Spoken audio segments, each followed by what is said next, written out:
27. Y entonces allí evidentemente pasa eso. El hijo, claro, ya Leguía estaba muerto y el hijo vivió siempre fuera y nunca más se apareció por el Perú. Y después tenemos corruptelas diversas. En el gobierno militar hubo algunas corruptelas, pero claro, cuando no hay democracia es muy difícil investigar. De hecho, el golpe de Estado del año 68 fue a raíz de... siempre cuando hay cierre del Parlamento es porque ha habido algún tipo de investigación previa. En el año 68 se estaban investigando en el Congreso los contrabandos de los bazares militares. Y da la casualidad que los militares dan un golpe y eso va al archivo. Las famosas cartas de Strassman, etcétera. Los contrabandos. Hubo un almirante Teixeira que inclusive fue condenado por traer contrabando en buques de la Marina desde Hamburgo. Luego viene el golpe el cierre del Congreso del año 92. También estaban investigando la ropa donada, ¿no? La ropa donada a la familia Fujimori y estaba siendo investigada en ese momento. Ahora también hay investigaciones sobre chincheros y de repente va a pasar lo mismo. O sea, el Congreso cuando investiga, a pesar con todos los defectos que tiene, defectos muy graves que tiene por supuesto, pero cuando investiga hay siempre alguien que se perjudica y si es el gobierno con mayor razón toma sus precauciones y prefiere que no se investigue. Eso es un poco la corrupción en el Perú.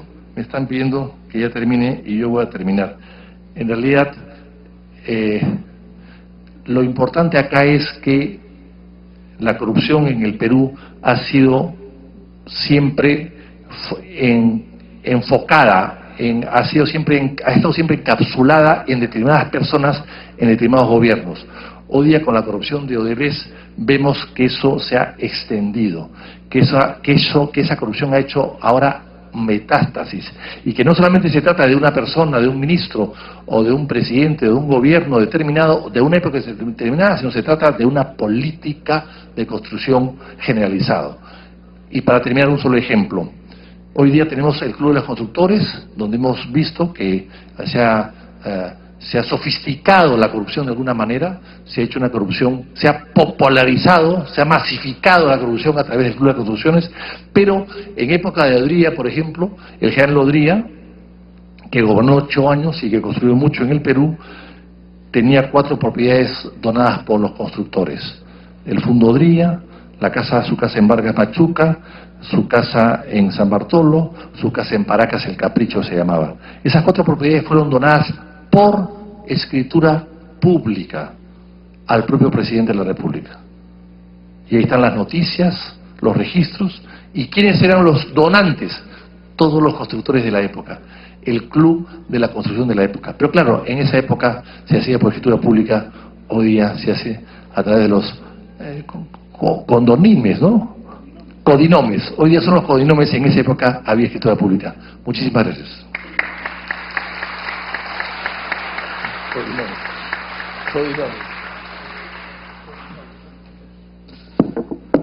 Gracias también a la participación del señor congresista Víctor Andrés García Belaúnde en esta oportunidad, en esta conferencia, el Congreso de la República en la historia rumbo al Bicentenario. Siguiente tema, el Congreso en la Independencia. Vamos a invitar a participar al historiador Fernando Ayón Dulanto, él es jefe del Museo del Congreso y de la Inquisición.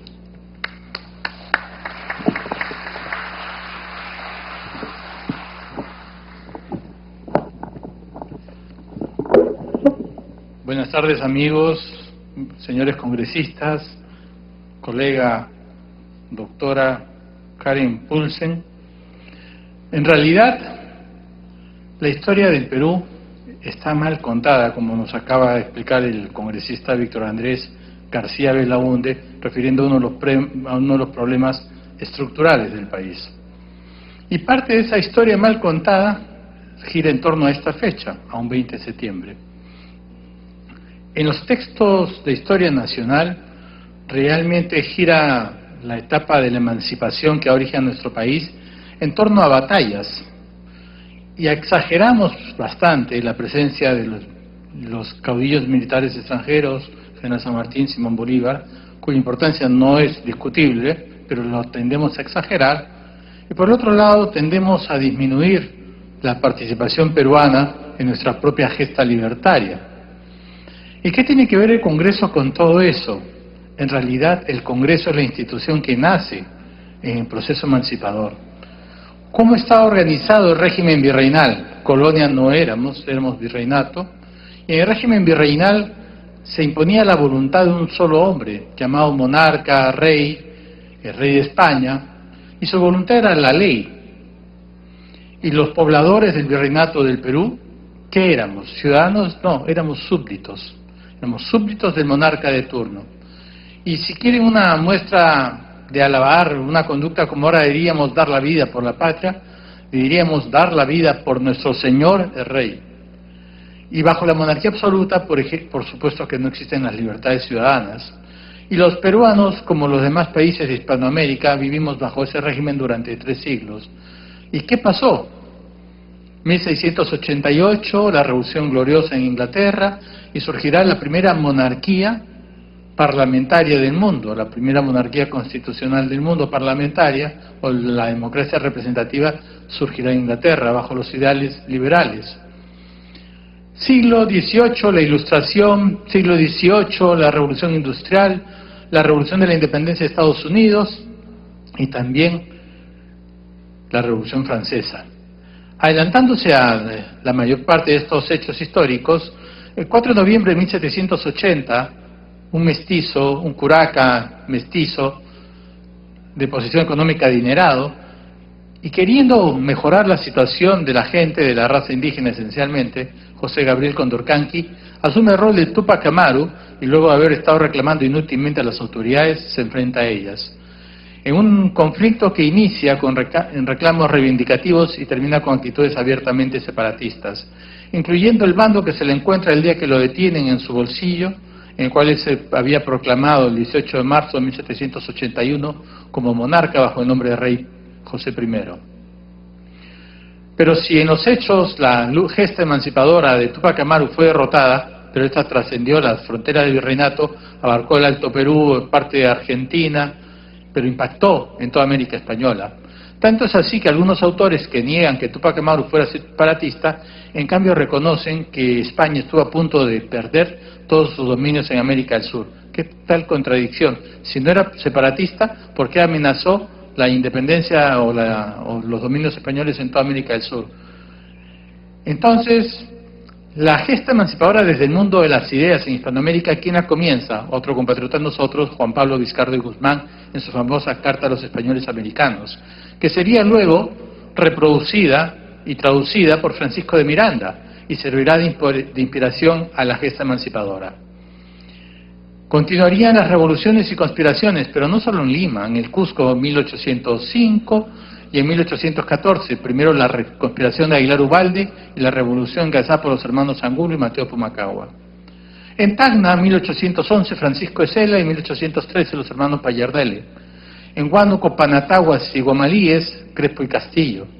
Y en Lima, la capital del gran virreinato español en América del Sur, la Universidad de San Marcos, el Convictorio de San Carlos, la Facultad de Medicina, antes Colegio de San Fernando, por tan solo mencionar algunos sitios, serán hervideros de conspiraciones patriotas, bajo la influencia, por supuesto, de la ideología liberal del sistema de la democracia representativa. ¿Y qué es lo que hizo que los pueblos alzaran en armas? ¿Luchar por el gobierno propio contra el dominio español? Sí, esa es parte de la historia, esa es la que nos cuentan en el colegio. Pero también es la lucha del ciudadano frente al Estado. El ciudadano ya no quiere ser, el poblador del virreinato de Perú ya no quiere ser un súbdito, quiere ser un ciudadano con derechos. No quiere un gobierno hereditario y por tradición y absolutista. Quiere elegir a sus autoridades y que gobiernen en nombre nuestro.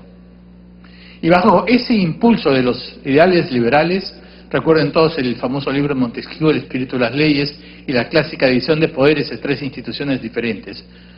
El poder ejecutivo, que administra la hacienda pública esencialmente, el poder legislativo, que no solamente da leyes y cumple un rol de control político y de representación, sino cumple un rol muy importante, garantizar la plena vigencia de los derechos y libertades de los ciudadanos. Cuando no existen congresos autónomos, la democracia deja de existir y se vuelve un cuento.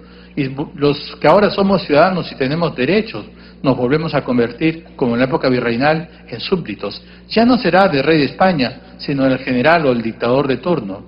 Pero esa es la realidad. La institución básica del sistema es el Congreso de la República. Entonces, cuando se establece, cuando José San Martín llega al Virreinato del Perú, ya los peruanos habían luchado durante bastantes años por su libertad. Y cuando llega allí con un ejército formado por 4.100 hombres, que 2 años después tenía 10.547, de los cuales el 70% eran nacidos en el Virreinato del Perú. Pero ¿qué pasa cuando llega San Martín al Perú? Las tropas del general Bolívar fueron derrotadas en la Gran Colombia por los realistas, dirigidos por Melchor Aymerich, mariscal de campo, 12 de septiembre de 1821. Y desesperadamente y reiterativamente Sucre le pide refuerzos a San Martín. Pero ¿cuánto era el ejército de Aymerich? No llegaba a 4.000 hombres y había derrotado a Bolívar. Y decían que se perdía la independencia de toda la Gran Colombia. ¿Cuántas fuerzas les quedaban al ejército del virreinato? Aproximadamente 24.000 hombres al Virreinato del Perú. ¿Cuántos trajo San Martín? 4.118 para ser exactos. ¿Cuántos formaban su ejército en 1622 al momento de salir del Perú? 10.547, 70% de ellos peruanos. Pero en aquel momento San Martín no tenía ni la tercera parte de lo que tenía el virrey. ¿Y qué hizo? Una actitud casi suicida. Envía a Andrés de Santa Cruz con una división formada por 1.622 peruanos, más una cantidad similar de voluntarios. ¿Qué pasó esta división? Fue la primera división que entró en acción el 24 de mayo de 1822 en la famosa batalla de Pichincha. Y así podemos decir, sin exagerar, que los peruanos libertamos la tierra del libertador antes que él en el Perú. ¿Cómo nos pagó la historia Bolívar? No fue muy grato, porque lo que hizo fue tomar el puerto de Guayaquil, que le pertenecía al Virreinato del Perú, y nos quitó más territorio, un solo plumazo, que la guerra del Pacífico. Luego de eso, Bolívar tenía que retribuirle el favor que le hizo el Perú y mandó 3.000 soldados. Pero antes que se fuera San Martín, establece el primer congreso. ¿Por qué? Para ocupar la ciudad de Lima, él consulta al Cabildo si está de acuerdo con la independencia. Pero una pregunta lógica común, ¿el Cabildo de Lima puede hablar por todo el Virreinato del Perú? No. El Cabildo se pronuncia a favor de la independencia y San Martín el 15 de julio y San Martín la proclama el 28. Pero para saber si los peruanos realmente queremos ser libres e independientes y formar un Estado distinto hasta el entonces existente virreinato, San Martín convoca a los representantes de los pueblos a que establezcan el primer Congreso Constituyente del Perú. Entonces, el 20 de septiembre de 1822, esos representantes se reunieron acá, donde actualmente está el Palacio Legislativo, quedaba la Universidad de San Marcos, y en su capilla se reúnen los primeros congresistas, con el voto que traen de sus propias ciudades, con las imperfecciones propias del sistema y de tener parte del virreinato ocupado, pero así se instaló el primer Congreso Constituyente. Y al elegir a su primer presidente, Francisco Javier de Luna Pizarro, ¿qué proclamó en su discurso? Primero, comunicó a la nación que el primer Congreso Constituyente del Perú quedaba establecido e instalado. También, a diferencia del régimen colonial donde la soberanía residía en el rey, comunica que la soberanía reside esencialmente en la nación, es decir, en el pueblo. En otras palabras, en nosotros, los ciudadanos de este entonces virreinato y ahora país. Y además, ¿qué dijo? Que la ejercía el Congreso, que legítimamente la representaba. Y eso que lo dijo en su discurso en frases tan hermosas de Francisco Javier de Luna Pizarro, ilustre y luego arzobispo de Lima, el Congreso Constituyente ordenó que se expresara en un decreto. Y ese decreto, en términos reales, es la partida de nacimiento del Estado peruano en la Comunidad de Naciones. Por eso, desde entonces, a los congresistas se les llama padres de la patria, porque fue el Congreso el que creó el Estado llamado República Peruana entonces, y hoy día sencillamente Perú. ¿Qué les quiero decir? La historia de ese Congreso fue sumamente accidentada, me han pedido que sea bastante breve y lo quiero ser.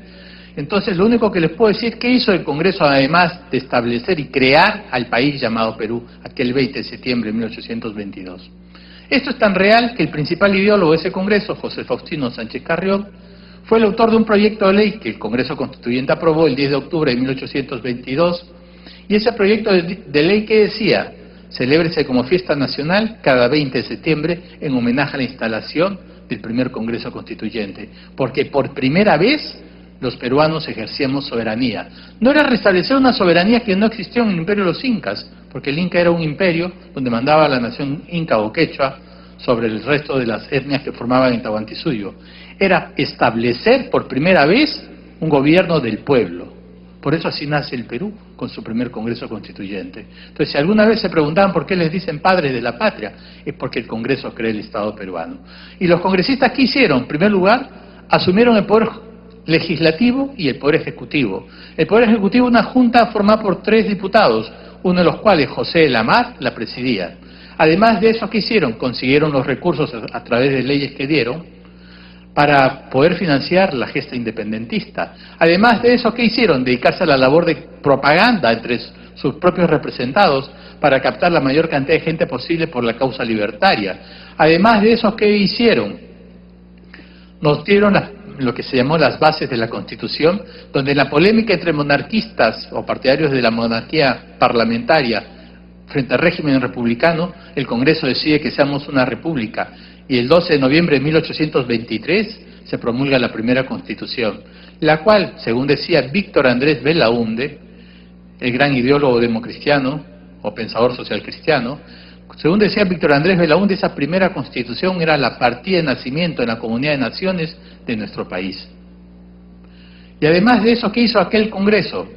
Cuando habían sido derrotados los gobiernos, terminó llamando a Bolívar para que se definiera la justa libertaria. Lo importante era salvar a la República de la posibilidad de una derrota por una victoria realista. Entonces, a ese primer Congreso Constituyente le debemos mucho. Y ya que tanto se ha hablado de corrupción, yo quisiera hablar de lo contrario. Cuando Bolívar se retira del Perú, después de habernos impuesto la Constitución vitalicia, después de haber hecho tanto por separar al Perú del Alto Perú, actual Bolivia, cuando se retira de nosotros y habernos impuesto esta Constitución, se llevó también muchos soldados contra su voluntad para incluirlos en las guerras civiles entre los habitantes de la Gran Colombia. Pero no solamente eso, le dio un ultimátum al Perú. Y le pidió una gran cantidad de dinero por sus servicios a la causa de la independencia y la entrega de Tumbes, Jaén y Maynas a la Gran Colombia. Este ultimátum, ¿quién gobernaba el Perú? El Congreso había asumido un diputado, por decisión del Congreso, el Poder Ejecutivo. ¿Quién era? José de la Mar, que también presidió la primera Junta de Gobierno, y que había participado en las batallas de Junín y Ayacucho, y según el parte de Sucre, la victoria de Ayacucho se debía esencialmente, sin desmerecer a los demás oficiales patriotas para nada, pero se debía esencialmente al esfuerzo de José de la Mar. Bueno, él gobernaba el Perú en aquel momento. Y ante el ultimátum de Bolívar lo rechazó. Y Bolívar, el 3 de julio de 1828, nos declaró la guerra. ¿Y qué hizo la Mar? Ir a los campos de batalla y defender la peruanidad de Tumbes, Jaén y Maynas. Lamentablemente, esa guerra terminó un empate y luego de la disolución de la Gran Colombia daría origen a los siguientes conflictos entre Perú y Ecuador, que recién con la victoria peruana en el Cenepa, contundente y total, como lo reconoció el propio general Moncayo, general en jefe del ejército ecuatoriano, después de esa victoria total del Perú y la firma de Tratado de Paz, recién se cerró un ciclo de 170 años de conflictos, generado a partir de una guerra que nos declaró Simón Bolívar. ¿Qué les quería decir? Ese señor José Lamar fue miembro del primer Congreso Constituyente, es un gran héroe nacional, fue depuesto por un golpe de Estado, y como decía el congresista Víctor Andrés Belaúnde, es cierto, a los patriotas les pagaban con propiedades, pero en parte también porque no había dinero para pagarles sus sueldos. Entonces los sueldos acumulados se lo pagan con propiedades. Y en este caso a José Lamar le tocó la hacienda de Ojucaje. ¿Saben lo que hizo Lamar? Devolvió la hacienda a su legítimo propietario. Vivió y murió muy modestamente en el Estero, en Costa Rica. Lo tenemos olvidado y es uno de los grandes héroes nacionales. Y por si acaso, la batalla de Junín se le debe también a un congresista. La victoria en Junín, ¿a quién se le debe? Ustedes recuerdan que los realistas sigan ganando la batalla, que le dan la orden a Errázuriz de que le tramita a los húsares del Perú que se retiren para salvar esa unidad porque los realistas habían masacrado a nuestras tropas. Errázuriz, en un gesto de audacia, Errázuriz, que era nacido en el Departamento de la Libertad, en San Pedro de Yoc, si mal no recuerdo, Errázuriz cambia la orden y le da la orden a los húsares que ataquen. Pero los húsares, ¿cuál es su particularidad? Que todos ellos habían nacido en el Perú. ¿Y quién los había entrenado? Entre otros oficiales, Ramón Castilla, futuro gran mariscal, que fue 5 veces presidente del Perú durante 14 años, 7 meses y 19 días, si la memoria no me falla, y que fue presidente del Congreso, presidente del Senado Nacional, y siendo tal en 1864, a raíz del problema y conflicto que tuvimos con España por la ocupación de las Islas Guaneras de Chincha, nuestro presidente del Congreso terminó preso por el general Peset y desterrado. Enfermo, preso y desterrado, tuvimos al presidente del Congreso Nacional, don Ramón Castilla. Y entre los grandes héroes del Congreso en esta larga historia, nunca olvidemos a José Gálvez, el héroe máximo del combate 2 de mayo, fue 7 veces presidente del Congreso de la República. Y no solamente fueron héroes los congresistas, incluyo a trabajadores del Congreso, como el oficial mayor José María Hernando, que siendo civil se fue a los campos de batalla, en la batalla de Miraflores, y se fue al puesto más peligroso y como voluntario y soldado. ¿Cómo combatió? Con la bandera del Perú en sus manos. Y así murió acribillado nuestro oficial mayor de la época, el más alto funcionario del Congreso de la época, don José María Hernando, como murió también otro trabajador del Congreso que tenía 10 hijos, Francisco Javier Fernández, y así como ellos muchos más. Solamente he querido darles en este breve barniz a la historia congresal por lo menos una idea de por qué a lo largo del tiempo el Congreso ha sido una institución tutelar y además la que ha definido y creado el Estado peruano, pero además es la única institución que mantiene la vigencia del sistema democrático. Y como dijo el congresista Víctor Andrés García Belaúnde, con amplia experiencia parlamentaria, cada vez que se quiere cerrar el Congreso es porque alguna investigación se quiere tapar. Y si no fuera por el Congreso, muchos graves temas como el de Lavajato jamás nos enteraríamos. Gracias, amigos.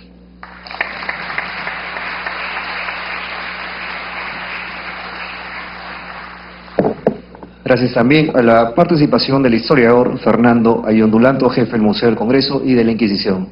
Bien, siguiente tema de este ciclo de conferencias, la participación de la mujer en la historia del Congreso. Vamos a invitar a participar a la señora Karen Hulsen González, ella es historiadora de la Pontificia Universidad Católica del Perú.